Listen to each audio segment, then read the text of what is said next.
Vamos então meditar na Palavra de Deus.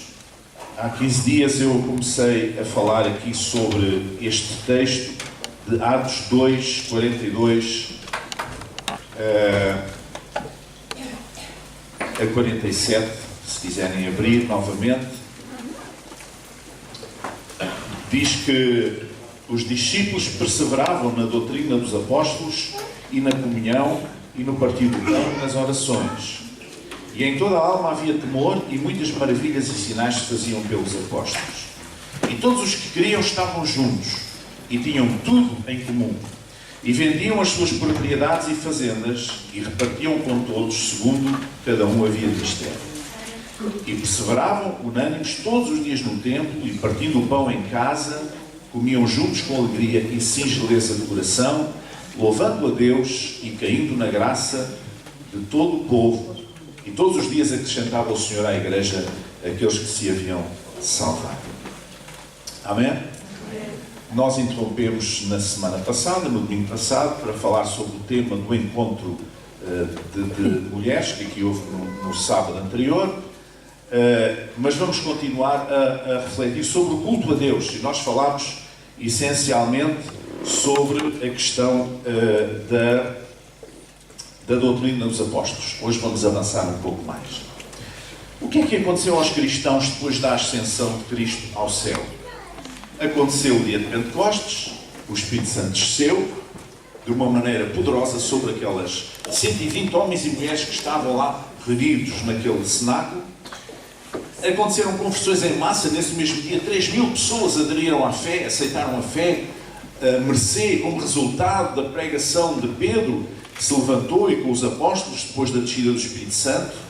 Houve muitas curas, mas depois também houve perseguições. Por exemplo, Pedro e João estiveram presos durante algum tempo, depois foram soltos, foram ameaçados para não falar de Jesus, mas também houve a instituição dos diáconos. A igreja começou-se a organizar para responder às necessidades. Mas também houve o martírio de Estevão, um dos primeiros diáconos, e é o primeiro, talvez, mártir da igreja, que ao pregar, fazer aquela pregação fantástica que está aqui neste livro de Atos dos Apóstolos, um pouco mais à frente, ele foi apedrejado até à morte pelos judeus que não aceitaram a sua pregação. Em consequência disso, houve uma perseguição aos cristãos em Jerusalém, e muitos fugiram para fora da cidade e para outros lugares, até para fora de Israel. E isso deu origem a que várias comunidades cristãs se estabelecessem também no mundo gentil, a primeira das quais em Antioquia, na Síria. E ali começou uma grande igreja que mais tarde enviou o apóstolo Paulo e outros missionários pelo mundo. Houve o martírio dos apóstolos, houve o exílio de João Evangelista em Patmos, já no final do século. Enfim, aquela segunda metade do primeiro século foi primeiro de glória para a igreja, porque muitas coisas aconteciam, havia conversões em massa, curas, maravilhas, eles caíam na graça do povo, mas depois também houve perseguição e continuou, apesar de tudo, a haver crescimento. Como é que era o culto a Deus nessa altura? Não havia templos cristãos. Até ao século IV não havia templos cristãos. As pessoas reuniam-se nas casas, não tinham paramentos, não tinham vestes sacerdotais, reuniam-se com simplicidade, mas com reverência. Depois de Constantino, do imperador romano, no século IV, então os cristãos acabaram por receber os templos dos cultos pagãos e adaptá-los ao culto cristão. E receberam também os utensílios do culto pagão, as alfaias religiosas, as vestes sacerdotais e uma certa liturgia rígida dos cultos pagãos passou para o cristianismo. E isso, eu creio que foi um pouco a morte do cristianismo, de certa forma, um desvirtuamento do cristianismo que se foi a acentuar depois, mais tarde, ao longo dos séculos. Nós falámos sobre 4 coisas que eles mantinham, que eles preservavam. E a primeira delas foi a doutrina dos apóstolos. Falámos aqui que doutrina não é tanto os dogmas, mas é o ensino geral, é o ensino dos apóstolos. Aquilo que eles tinham recebido de Jesus, eles passaram às pessoas, aos cristãos, a quem ministravam. Mas hoje nós vamos falar sobre outro dos elementos do culto, que é a comunhão. Diz que eles perseveravam na comunhão. E perseverar é qualquer coisa que é manter, nós falámos isto há 15 dias, perseverar não é desistir à primeira, é continuar. Então, a comunhão dos fiéis naqueles dias. O que é que significa comunhão? A palavra que aqui está é uma palavra grega e é a palavra koinonia, que significa participação. Eles perseveravam na participação. Eles continuavam a participar. Quer dizer companheirismo. Quer dizer acolhimento. Quer dizer comunicação. Quer dizer ter algo em comum. Quer dizer compartilhar. E esta foi a experiência da comunidade cristã de Jerusalém. Eles perseveravam na comunhão. E representa, de certa forma, esta palavra, o estado de comunhão e unidade que deve inspirar a Igreja, que é o corpo de Cristo. E o que é que significava na prática comunhão naqueles dias? O que é que isso queria dizer, concretamente na prática? Quer dizer que eles cultuavam juntos. Não é? A importância de adorar juntos. Eu posso adorar a Deus na minha casa. Eu posso adorar a Deus no meu carro.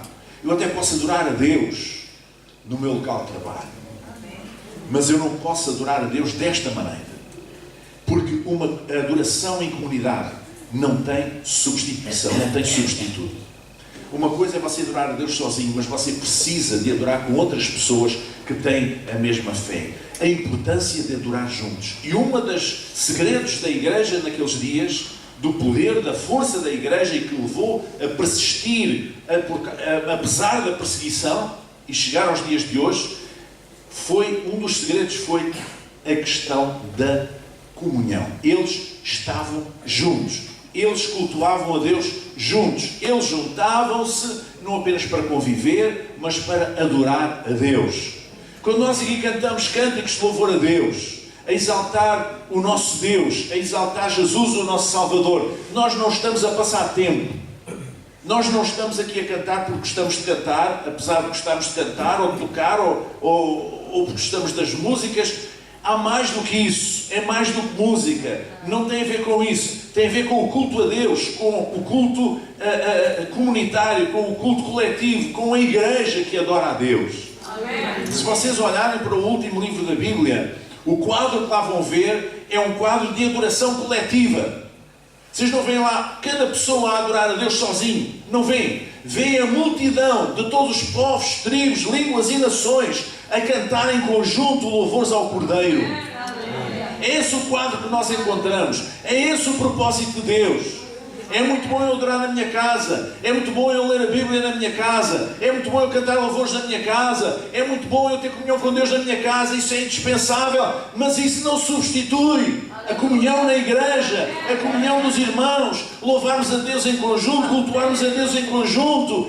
É uma importância que não tem substituição. É qualquer coisa diferente.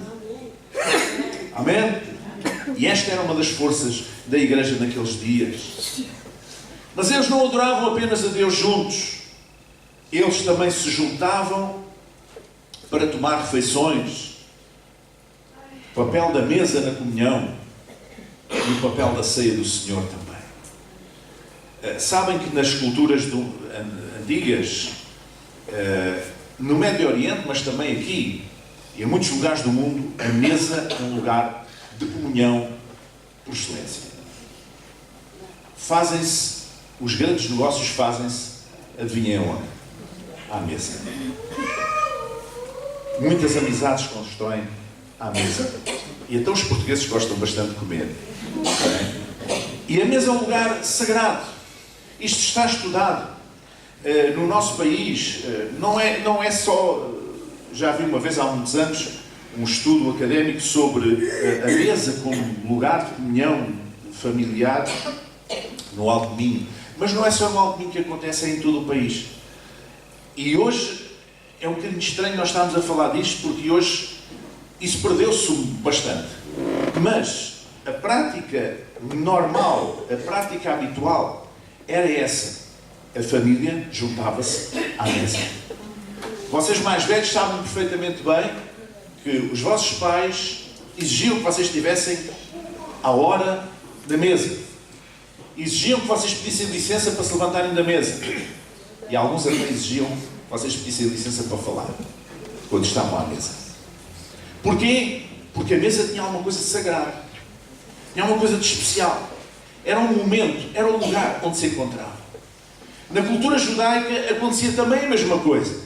Se aparecesse alguém na casa, à porta, bater à porta de um judeu, se fosse um gentil, não entrava da porta para dentro.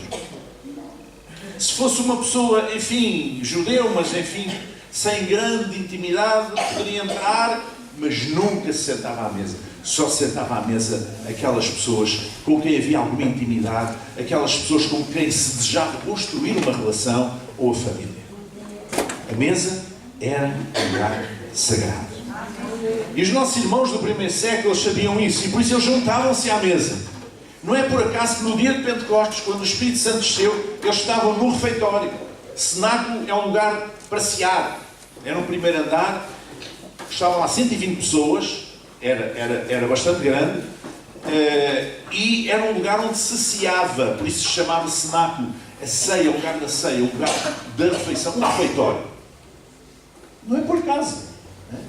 Também não é por acaso que Jesus instituiu como cerimonial, não é? A ceia do Senhor, que é um cerimonial à volta de uma mesa, e nós chamamos a mesa da comunhão. E o que é que está na mesa da comunhão? Estão os símbolos da comunhão. Quais são os símbolos da comunhão? O pão e o cálice. E o pão representa o corpo de Cristo, o cálice representa o sangue de Jesus. Tudo isto é simbólico, mas está lá à mesa, o lugar sagrado, o lugar da comunhão. E portanto eles não se juntavam apenas para cantar louvores a Deus, para adorar a Deus, para partilhar a palavra de Deus, mas eles juntavam-se também para terem comunhão, para conviver uns com os outros, para se conhecerem uns aos outros. E juntavam-se também para celebrar a ceia do Senhor. É por isso que eu gosto que nós celebremos a ceia vindo à frente. Não ficando sentados nos bancos numa atitude passiva, mas vindo à frente, estando juntos, estando com alguém no corredor, ao nosso lado, a quem podemos abençoar, a quem podemos saudar. Amém? Eles perseveravam nisto. Eles mantiveram este bom propósito, este bom hábito. Eu bem sei que hoje nas famílias ninguém come à mesma hora, quase. Os filhos chegam à hora que chegam, as pessoas também hoje têm trabalhos de turnos e desencontrados, e trabalham fim de semana e de noite, e turnos diferentes, e é difícil juntar as pessoas, e as pessoas perderam o hábito da família se juntar. Não é? E isso é um negativo. Decorre da vida, mas também decorre de uma certa mentalidade que se perdeu, uma mentalidade familiar, porque as pessoas estão mais sozinhas, cada vez mais sozinhas, mais isoladas na vida. Mas aquilo que foi a força da Igreja no primeiro século, passavam por aqui, eles estavam juntos, eles também tomavam uma refeição juntos, e eles celebravam a ceia do Senhor juntos. Amém? Amém. Mas a comunhão naqueles dias significava também partilhar bens, recursos, talentos e dons juntos. Não é? Eles abençoavam juntos. Há aqui pessoas que partilham alguns talentos. Uns sabem tocar, outros sabem cantar, outros sabem fazer certos trabalhos, de obras, sei lá, outros fazem outras coisas. Cada um tem os seus talentos, tem os seus dons. E então a ideia é que Deus distribuiu dons para que nós possamos partilhar esses dons para benefício de todos, para benefício da Igreja, para benefício da comunidade. É assim que funciona a Igreja. E isto foi a sua força também. Isto foi a força da Igreja também naqueles dias. Uma força muito grande. Porque houve essa capacidade de partilhar os bens, os recursos, os talentos, os dons. Porque eles eram uma família. Eles funcionavam como uma família, em unidade, em comunhão. Amém?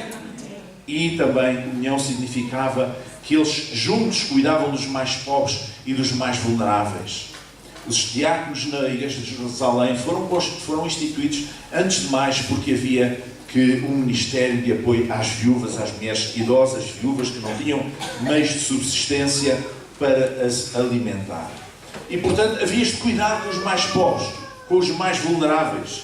E a igreja, uma igreja que não tem cuidado com os mais pobres e com os mais vulneráveis, não é digna de ser chamada igreja. É um ajuntamento, é o que vocês quiserem, mas não é uma igreja. Não é a igreja no sentido bíblico, no sentido do Novo Testamento, porque havia esta preocupação, havia este cuidado, havia este ministério. Amém? Como é que os cristãos eram tratados naquele tempo? Já lemos que numa primeira fase eram alvo de simpatia, caíram nas graças do povo. Mas depois da morte de Estevão, veio outra face da moeda. Veio a perseguição. Não há mal que sempre dure, nem há bem que sempre dure também. Então veio a perseguição, mas isso não abafou a igreja. Isso não extinguiu a chama da igreja. E sabe porque é que não extinguiu a chama da igreja? Primeiro, o Espírito Santo tinha descido para a igreja. Eles estavam no poder do Espírito Santo. E segundo, porque eles mantinham comunhão.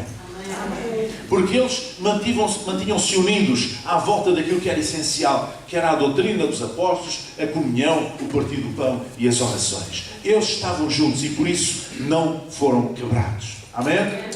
A comunhão entre eles era essencial por causa da perseguição.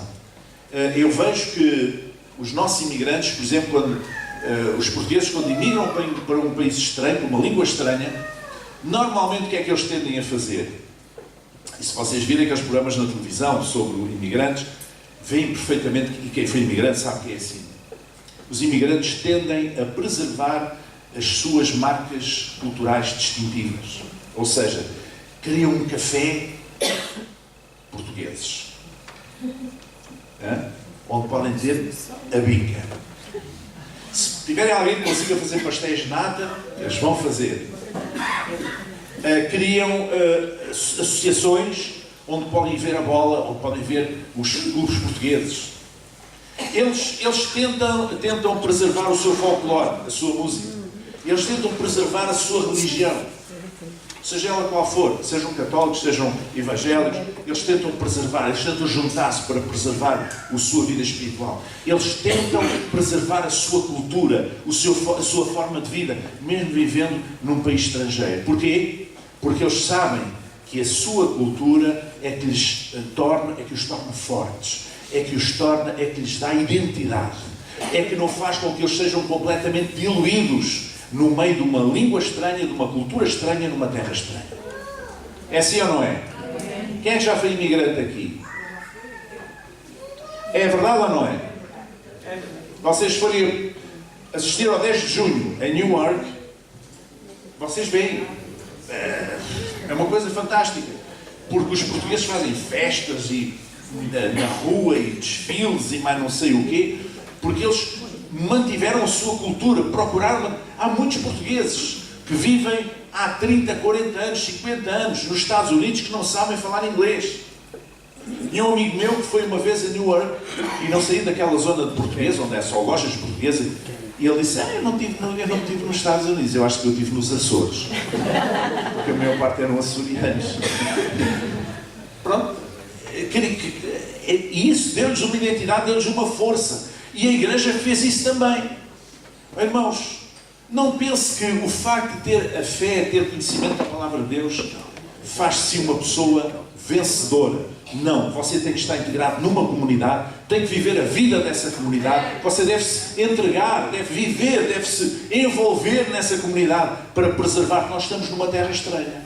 Nós estamos num mundo que é estranho espiritualmente. A filosofia deste mundo não tem nada a ver com o reino de Deus, com a palavra de Deus. Não tem nada a ver com aquilo, com o reino espiritual que Jesus veio implantar. Não tem nada a ver, e todos os dias nós somos confrontados com essas dificuldades.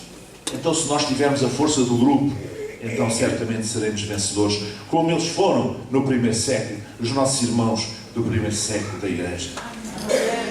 Havia diversas formas de comunhão que caracterizavam a vida cristã: a coinonia da amizade, com os povos, a coinonia na fé, comunhão na fé, no Espírito, a comunhão com Cristo e as suas obras, a comunhão com Deus.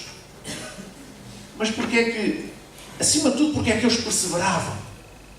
Porquê é que eles perseveravam nestas coisas?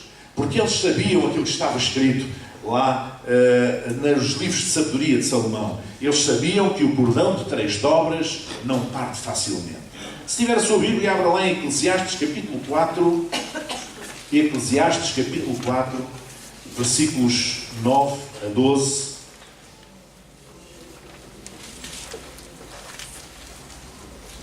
Diz assim: melhor é serem dois do que um, porque têm melhor paga do seu trabalho. Porque se um cair, o outro levanta o seu companheiro. Mas ai do que estiver só, pois caindo não haverá outro que o levante. Os benefícios da comunhão. Também se dois dormirem juntos, eles se aquentarão, mas um só como se aquentará.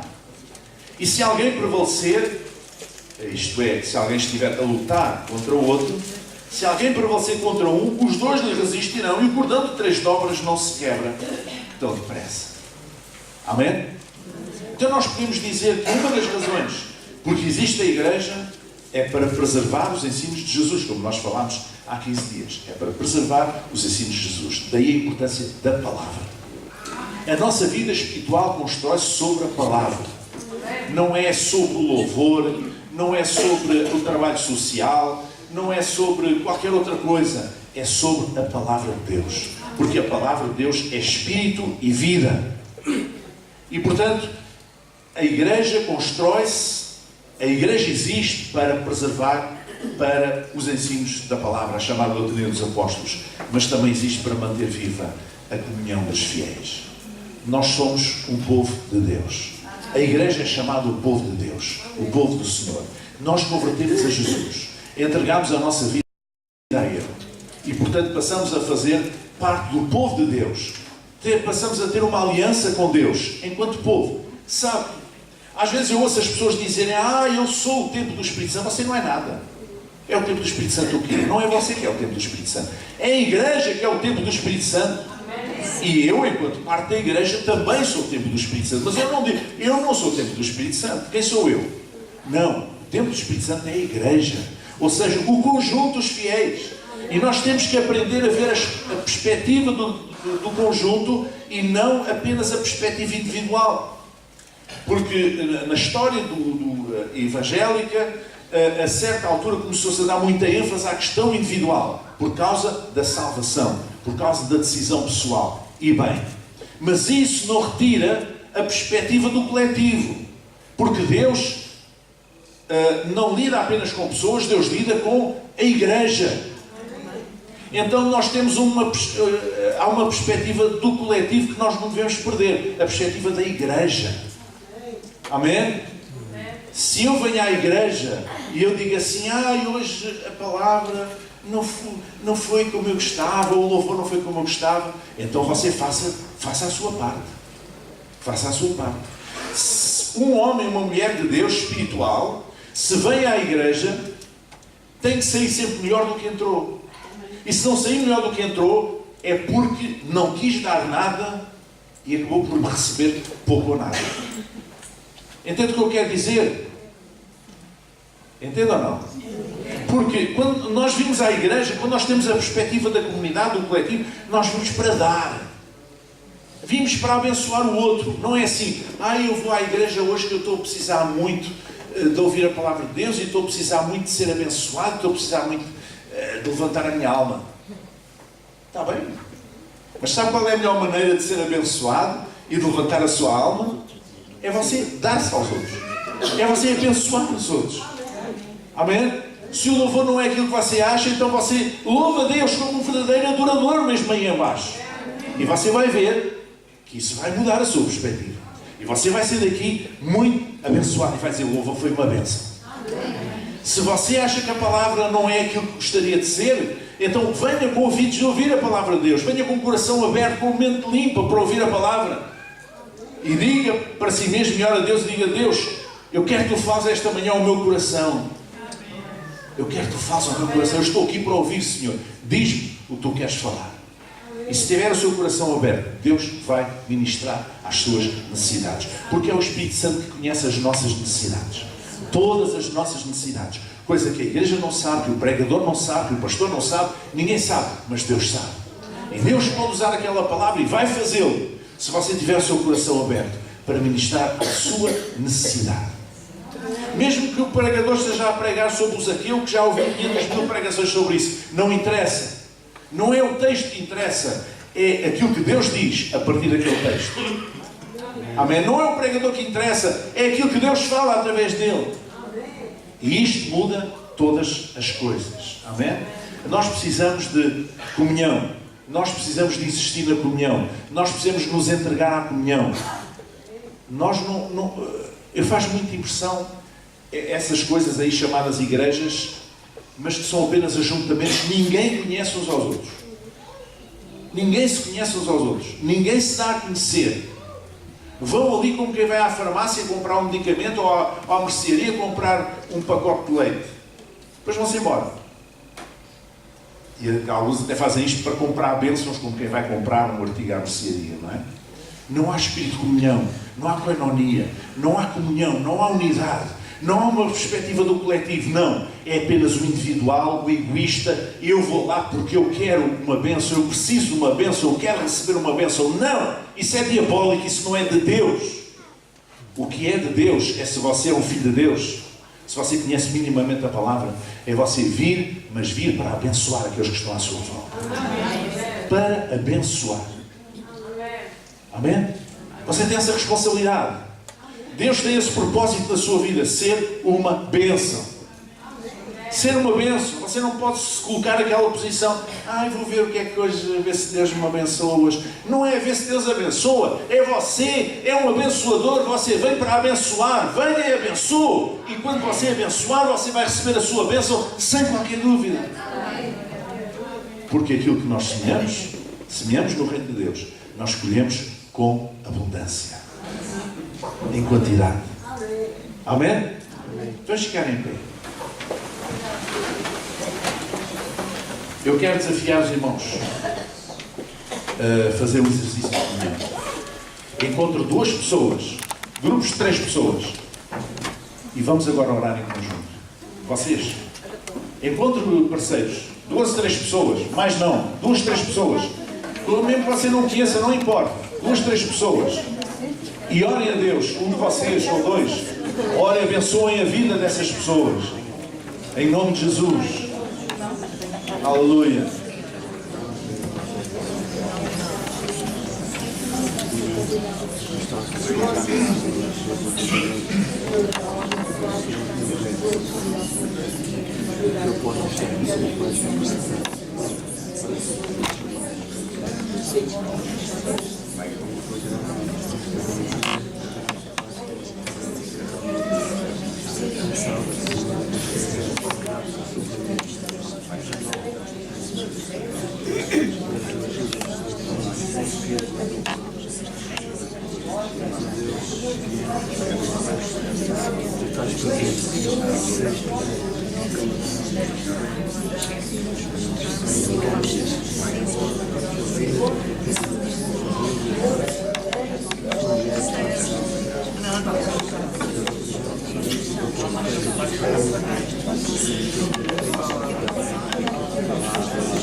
Sim.